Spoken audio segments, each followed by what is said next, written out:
Hey guys, creatine एक ऐसा substance है जो आपकी बॉडी को यहाँ से यहाँ पर जा सकता है, बट क्या इसके कोई साइड इफ़ेक्ट्स होते हैं जैसे कि किडनी डैमेज, हेयर लॉस या हेयर फॉल?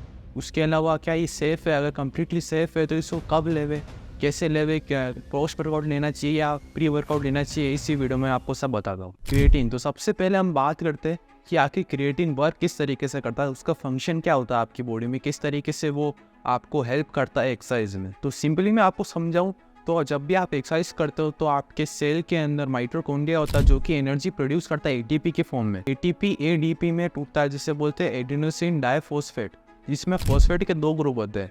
क्रिएटिन आपकी बॉडी में जाके क्रिएटिन फॉस्फेट में कन्वर्ट होता है जो कि एक एक्स्ट्रा आपके एडीपी को एक एक्स्ट्रा फॉस्फेट ग्रुप दे देता है ताकि एडीपी वापस से एटीपी में रिप्लेनिश हो जाए, मतलब कि इनडायरेक्टली आपको एक्स्ट्रा एनर्जी प्रोवाइड करता है। इसका बेसिक फंक्शन यही है कि आपको एक्स्ट्रा एनर्जी प्रोवाइड करता है। आपने एम के बारे में सुना होगा, एडेनोसिन मोनोफॉस्फेट, जो कि घोड़ों का एक इंजेक्शन होता है जो कि हॉर्स में लगाया जाता है। कुछ बॉडी बिल्डर्स एम का यूज़ करते हैं जिसे बोलते हैं एडेनोसिन मोनोफॉस्फेट AMP। वो भी कुछ उसका फंक्शन भी ऐसा ही होता है, वो एडीपी को एक्स्ट्रा फॉस्फेट ग्रुप दे देता है ताकि वो एडीपी में बन जाए, एटीपी में कन्वर्ट हो जाए वापस से, ताकि वो आपको एक्स्ट्रा एनर्जी दे सके। तो अगर आप अमेज़ोन पे सर्च करोगे क्रिएटिन के क्या क्या टाइप्स होते हैं तो आपको क्रिएटिन के कई सारे टाइप्स मिल जाएंगे। क्रिएटिन मोनोहाइड्रेट, क्रिएटिन क्रेप्योर नाम से आता है, क्रिएटिन माइक्रोनाइज्ड कहते हैं उसको मेनली। उसके अलावा वैसी काफ़ी सारी फॉर्म्स जैसे कि HCl हो जाए, क्रिएटिन एथाइल एस्टर भी होता है, बफ्ड क्रिएटिन भी होता है। इसके अलावा इन सब के अपने अपने कुछ एक बेनिफिट्स कंपनीज मार्केट करती है, इनके ऐसे ऐसे बेनिफिट्स होते हैं। बट सबसे ज़्यादा जो फेमस है वो क्रिएटिन मोनोहाइड्रेट है, बट उससे बेटर जो उससे अच्छा है वो माइक्रोनाइज्ड वाला है, क्रिएटिन माइक्रोनाइज्ड। क्रिएटिन मोनोहाइड्रेट से भी अच्छा है। अगर आपको क्रिएटिन माइक्रोनाइज्ड मिले या क्रिएप्योर मिले तो आपको वो वाला ज़्यादा प्रीफर करना है नॉन मोनोहाइड्रेट के ऊपर। तो अभी तक हमने बात करी कि क्रिएटिन होता क्या है, किस तरीके से आपकी बॉडी में जाके ब्रेक डाउन होता है, आपको क्या क्या इसकी फॉर्म्स मिल सकती है। बात करते हैं इसके असल में बेनिफिट्स क्या होता है, ये वर्क कैसे करता है आपकी बॉडी में। इन जनरल में आपको ऊपर से बताऊं तो ये आपकी मसल ग्रोथ कराता है, स्ट्रेंथ गेन कराता है, एंड्योरेंस में थोड़ा बहुत सपोर्ट करता है। कुछ हद तक देखा कि एंड्योरेंस में भी हेल्प कर सकता है ये। ऑफ कोर्स रिकवरी में भी काफ़ी ज़्यादा सपोर्ट करता है, काफ़ी ज़्यादा तो नहीं, कुछ हद तक रिकवरी में भी सपोर्ट करता है। फॉर एग्जांपल अगर आप जितने भी रेप्स पहले एक सेट में लगाते थे, फॉर एग्जांपल आप 10 रेप्स लगाते थे, तो आप जब आपके मसल में क्रिएटिन फुल्ली सेचुरेटेड हो जाएगा, जब आपके मसल में क्रिएटिन फुल्ली फिल हो जाएगा, पूरा अच्छी तरीके से भरा जाएगा, जब भी एक टाइम पीरियड वो लेने के बाद में, तो आप 12 से 13 रेप्स लगा सकते हैं, यानी कुछ एडिशनल रेप्स का आपको सपोर्ट मिलेगा जिससे आपकी मसल हाइपरट्रोफी थोड़ी ज़्यादा होगी। अभी थोड़ा सा बेनिफिट्स आपको लॉन्ग टर्म में कंपाउंडिंग इफेक्ट की वजह से आपको काफ़ी ज़्यादा इसके इफेक्ट्स अच्छे दिखेंगे। इससे आपकी फिजिक्स पे काफ़ी अच्छे चेंजेस दिख सकते हैं लॉन्ग टर्म में। क्या क्रिएटिन आपकी बॉडी में आपको वेट गेन करा सकता है, क्या वो आपको यहाँ से यहाँ पे जा सकता है? तो मैं उसका एक सिंपल आंसर देना चाहता हूँ। आप जब भी क्रिएटिन लोगे वो आपकी बॉडी में फुल्ली सेचुरेट हो जाएगी, उसकी जो मैक्सिमम कैपेसिटी होती है आपकी बॉडी में फिल होने की, जब तक वो फुलफिल हो जाएगी, मतलब पूरी भरा जाएगी, तब आपकी बॉडी में अप्रोक्स 1 से 2 किलो का गेन हो सकता है, जो कि वाटर वेट होगा, जो मैं आपको समझा दूँ कैसे होगा। जो वो आपका 1 से 2 किलो वेट बढ़ेगा वो असल में आपका मसल मास नहीं होगा, कुछ हद तक हो भी सकता है मसल मास, बट उसके अलावा मेनली वाटर वेट होगा। वाटर वेट आपकी स्किन के बीच में नहीं आएगा, स्किन और मसल के बीच में आएगा, तो वो आपको फैटी लुक, सॉफ्ट लुक देगा। बट अगर आपके मसल्स के अंदर वाटर जा रहा है तो वो आपको एक फुल एकदम बिगर लार्जर लुक देगा। क्रिएटिन आपके मसल में वाटर रिटेंशन करेगा जिससे आपके मसल्स पहले से ज़्यादा अच्छे से हाइड्रेट रह सकेंगे। पहले से जो उनकी वाटर होल्डिंग कैपेसिटी थी वो क्रिएटिन लेने के बाद में बढ़ जाएगी।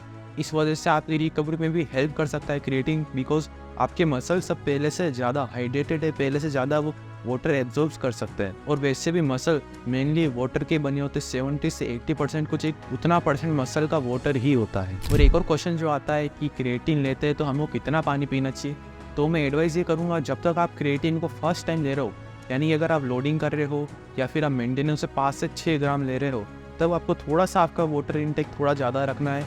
बाकी उसके अलावा आपको जब आपका सेचुरेट हो जाए मसल में, पूरी तरीके से आपकी बॉडी में क्रिएटिन सेचुरेट हो जाए, उसके बाद में जितनी आपको नॉर्मली प्यास लगती उतना ही पानी पीना। अगर आप अननेसेसरी ज़्यादा पानी पीते जाओगे तो आपकी बॉडी में से इलेक्ट्रोलाइट्स जो होंगे वो वाटर के साथ में फ्लश आउट होते रहेंगे।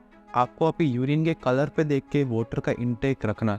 अगर वो फुल्ली वाइट कलर आता है इट मीन्स कि आपकी बॉडी में वाटर थोड़ा ज़्यादा है, इसलिए वो आपकी बॉडी उसको फ्लश आउट कर रही है। उसके साथ में आपके इलेक्ट्रोलाइट्स भी निकल रहे हैं। यूरिन का कलर हल्का सा पेल येलो होना चाहिए, हल्का सा लाइट येलो कलर का होना चाहिए। स्टार्टिंग में क्रिएटिन लेते हैं तो मैंने भी क्रैम्प्स एक्सपीरियंस करे हैं। रात को क्रैम्प्स आ सकते हैं, नॉर्मल है, बिकॉज आपके मसल में वाटर की कमी हो रही होती है। तो इट मीन्स आपको थोड़ा वाटर इनटेक अपना बढ़ाना होगा कुछ एक स्पेसिफाइड टाइम पीरियड के लिए। तो आगे बात करते हैं यूज़ एंड डोजेज कि हाँ किसको यूज़ करना चाहिए, कब यूज़ करना चाहिए और कैसे क्या डोज लेवे कि हम इसको एफिशिएंटली यूज़ कर सकें। सबसे पहले मैं क्लेरिफाई करना चाहता हूँ कि क्रिएटिन को आप प्री वर्कआउट भी ले सकते हो और पोस्ट वर्कआउट भी ले सकते हो, बट मेरा ओपिनियन ये रहेगा कि आप इसको post workout low, because pre workout लेने से ये आपकी बॉडी में इमीडिएटली एब्जॉर्ब नहीं होगा। एब्जॉर्ब माना कि हो भी जाएगा, बट उसके इफेक्ट साइमल्टेनियसली उसी टाइम पे नहीं आ पाएंगे। क्रिएटिन को आपकी बॉडी में सैचुरेट होने में कुछ टाइम लगता है, कुछ एक स्पेसिफाइड टाइम पीरियड लगता है। उस टाइम के बाद में आपको उसके एक्चुअल बेनिफिट्स दिख पाएंगे,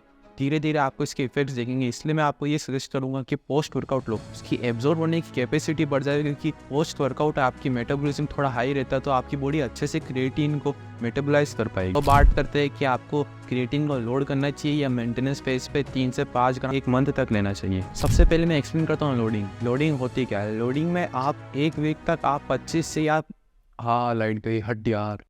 तो गाइस हम बात कर रहे थे क्रिएटिन को लोड करना चाहिए या मेंटेनेंस फेज पे लेना चाहिए। लोडिंग में बेसिकली आप एक वीक तक यानी कि एक हफ्ते तक 20 से 25 ग्राम क्रिएटिन डेली लेते हो, ताकि उससे आपके मसल में क्रिएटिन अच्छे से सैचुरेट हो जाए। इसका फ़ायदा ये है कि आपके मसल में जल्दी सैचुरेट हो जाता है, आपके मसल में जल्दी जाके स्टेबलाइज जल्दी इफेक्ट दिखेंगे आपको क्रिएटिन के बेसिकली। बट इसमें एक प्रॉब्लम ये है कि आपको क्रिएटिन को अलग अलग ग्रुप्स में लेना पड़ेगा। दिन में 4 बार आपको क्रिएटिन लेना पड़ेगा, जिससे आपको डाइजेशन प्रॉब्लम्स भी हो सकती है क्रिएटिन से, क्योंकि बिकॉज बहुत सारे लोगों में देखा गया कि क्रिएटिन अच्छे से एब्जॉर्ब नहीं होता है। तो बात करते हैं दूसरे वाले मेथड के बारे में। फर्स्ट वाले में हमने देखा कि आपको एक वीक तक लेना होता है, बट उसमें डाइजेशन प्रॉब्लम्स हो सकती है। अगर आपके साथ में वैसा हो रहा है तो आपको मेंटेनेंस फेज पे लेना चाहिए, यानी कि आपको एक मंथ तक आपको डेली 5 से 3 ग्राम तक क्रिएटिन लेना पड़ेगा, यानी कि 3 से 5 ग्राम्स डेली आपको लेना पड़ेगा। तब जाके एक मंथ के अंदर अंदर आपके मसल्स में अच्छे से क्रिएटिन सैचुरेट हो जाएगा, अच्छे से वाटर होल्ड कर सकेंगे आपके मसल। एक इंपॉर्टेंट टिप ये है कि अगर आप बीच में 1 से 2 दिन लेना भूल भी जाओ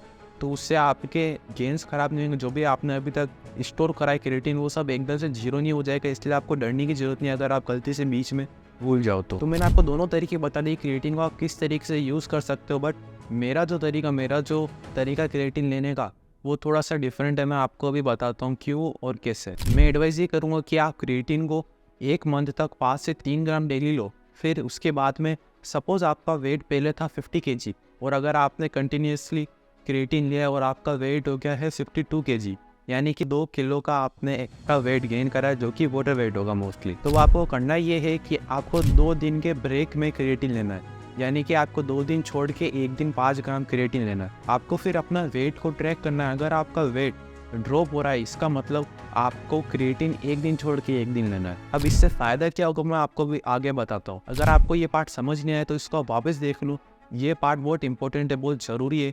ये बहुत डिफरेंट तरीका है क्रिएटिन लेने का, ये आपको यूट्यूब वगैरह पे कोई बताएगा नहीं। बहुत बार क्रिएटिन के साथ में एक्सपेरिमेंट वगैरह कराए कि कैसे आप इसके बेस्ट रिजल्ट्स पा सकते हो। तो इसका पहला फ़ायदा ये है कि आपका क्रिएटिन लंबे टाइम तक चलेगा, आपका क्रिएटिन बच जाएगा काफ़ी ज़्यादा। और जो दूसरा जो फ़ायदा है वो ज़्यादा इंपॉर्टेंट है, वो ज़्यादा ज़रूरी है, बट उसको मैं थोड़ा सा आगे एक्सप्लेन करता हूँ, क्योंकि उससे पहले आपको कुछ और भी समझाना पड़ेगा। एक क्वेश्चन जनरली ये आता है कि हमको 1 वीक या 2 वीक हुआ, 1 महीना हुआ, क्या हम अभी क्रिएटिन ले सकते हैं, यानी कि 1-2 मंथ ही हुए जिम जाते हुए, क्या हम क्रिएटिन ले सकते हैं? इसका आंसर ये है कि आप ले तो सकते हो, बट मैं आपको ये एडवाइस करूँगा, मेरी एडवाइस ये रहेगी कि आप क्रिएटिन इतना जल्दी मत लो, थोड़ा सा वेट करो, क्योंकि जब आपको थोड़ा एक्सपीरियंस हो जाएगा तब आपका एक प्लेटो हिट होने लग जाएगा। मोस्टली जनरली लोगों में 1 से 2 साल के बाद में एक अच्छा खासा प्लेटो हिट हो जाता है एंड ये उनकी प्रोग्रेस ना के बराबर हो जाती है या एकदम जीरो हो जाती है। उस प्लेटो को ब्रेक करने में क्रिएटिन आप भी काफ़ी ज़्यादा हेल्प करेगा। बट अगर आप चाहो तो आप क्रिएटिन स्टार्टिंग से डे 1 से भी ले सकते हो, इससे कोई एक्सटर्नल या कोई दूसरे साइड इफ़ेक्ट्स नहीं होंगे। अब बात करते हैं इसके मेन साइड इफ़ेक्ट्स पे। इसके साइड इफ़ेक्ट्स में तो सबसे ज़्यादा 2 चीज़ हाईलाइट होती है, एक तो किडनी प्रॉब्लम्स और एक हेयर लॉस। सबसे पहले बात करते हैं हेयर लॉस पर। तो ये देखा गया कि 2009 की एक स्टडी जो कि रग्बी फुटबॉल के प्लेयर्स पे कंडक्ट कराई गई थी, तो उसमें प्लेयर्स को 1 वीक तक 25 ग्राम क्रिएटिन डेली दिया गया। ये देखा गया कि उनका जो DHT लेवल्स थे वो 57% से इंक्रीज हो गया, यानी कि बेस टाइम पहले उनके जितने भी DHT लेवल्स थे डाईहाइड्रो टेस्टोस्टेरोन का जो उनका पहले का लेवल था 56% हायर, जो कि कोई छोटा मोटा नंबर नहीं, ये बहुत बड़ा लार्ज जंप है आपके हार्मोन्स के अंदर। बट ये देखा गया कि क्रिएटिन वो टेस्टोस्टेरोन का ज़्यादा कोई लिंकेज नहीं, टेस्टोस्टेरोन लेवल्स उनके लगभग सेम ही रहे, उसके बाद में कोई डाटा नहीं था। इसके बाद में उनको 2 वीक्स तक क्रिएटिन डेली 5 ग्राम दिया गया। 2 वीक्स के लिए 5 ग्राम देने के बाद में ये ऑब्जर्व करा गया कि उनकी DHT लेवल्स स्टिल 40% पहले से जो बेसलाइन लेवल्स थे उससे 40% अभी भी इंक्रीज थे। यानी कि आप ये प्रूव कर सकते हैं कि क्रिएटिन कुछ हद तक आपका हेयर लॉस कोज कर सकता है। अगर आपके सर में हेयर लॉस हो रहा है तो आपको क्रिएटिन को डिसकंटिन्यू कर देना, उसी टाइम आप छोड़ सकते हो। मोस्ट ऑफ द पीपल में नहीं होगा, इसकी वजह से इतना ज़्यादा इम्पैक्ट नहीं पड़ेगा। मोस्ट ऑफ द पीपल में आपको इतना नोटिस भी नहीं होगा कि मेरा हेयर लॉस हो रहा है कि नहीं हो रहा है। बट अगर आपको लगे कि हो रहा है, अगर आपको लगे देन आपको इसको छोड़ सकते हो, आपको इसको छोड़ देना है। तो ये स्टडी ने ऐसा सजेस्ट करा, कुछ इसमें प्रूव नहीं करा है, बस ये सजेस्ट करा कि क्रिएटिन आपकी बॉडी में 5-FR रिडक्टेज की एक्टिविटी को बढ़ा देता है, जो कि टेस्टोस्टेरोन को DHT में कन्वर्ट करने वाला एंजाइम। तो बात करते हैं किडनी डैमेज के बारे में। तो थोड़ा सा ये आपको इसको समझने में शायद कॉम्प्लिकेटेड लग सकता है, बट मैं आपको समझाने का ट्राई करता हूँ। क्रिएटिन जब भी आप लेते हो तो उसका वेस्ट प्रोडक्ट जो आपकी बॉडी में होता है उसे बोलते हैं क्रिएटिनिन। क्रिएटिन और क्रिएटिनिन दोनों अलग अलग चीज़ है। जनरली ये देखा गया कि किसी की भी किडनी में कोई तकलीफ या प्रॉब्लम्स होती है तो ये जनरली उसमें देखा जाता है कि उनका क्रिएटिनिन बढ़ा हुआ होता है।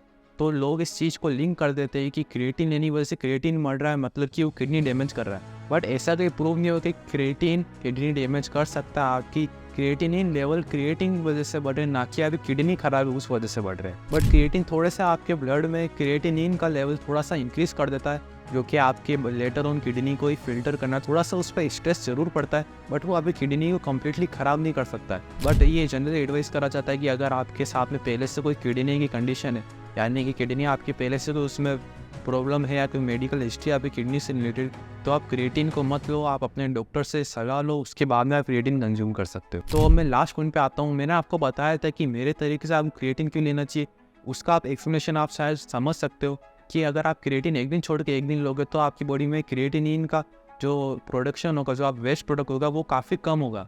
यानी कि आपके किडनीज पे लोड काफ़ी कम आएगा और आपके DHT लेवल्स भी काफ़ी कम इंक्रीज़ होंगे, मतलब इंक्रीज़ होंगे बट 40% से कम ही रहेंगे। और अगर आपका वेट कांस्टेंट रहता तो आप 2 दिन छोड़ के 2 दिन भी ले सकते हो। बाकी क्रिएटिन के बारे में तो हर किसी ने सुना है, वेल रिसर्च सप्लीमेंट है। सबसे ज़्यादा फिटनेस इंडस्ट्री में आई थिंक सबसे ज़्यादा रिसर्च सप्लीमेंट क्रिएटिन ही होगा। इससे ज़्यादा तो मैंने किसी का नाम भी नहीं सुना। ऑफकोर्स आपने भी क्रिएटिन के बारे में काफ़ी कुछ सुना होगा, क्योंकि इस क्रिएटिन के बारे में तो हर किसी ने सुना है कि ये सबसे ज़्यादा वेल रिसर्च सप्लीमेंट है।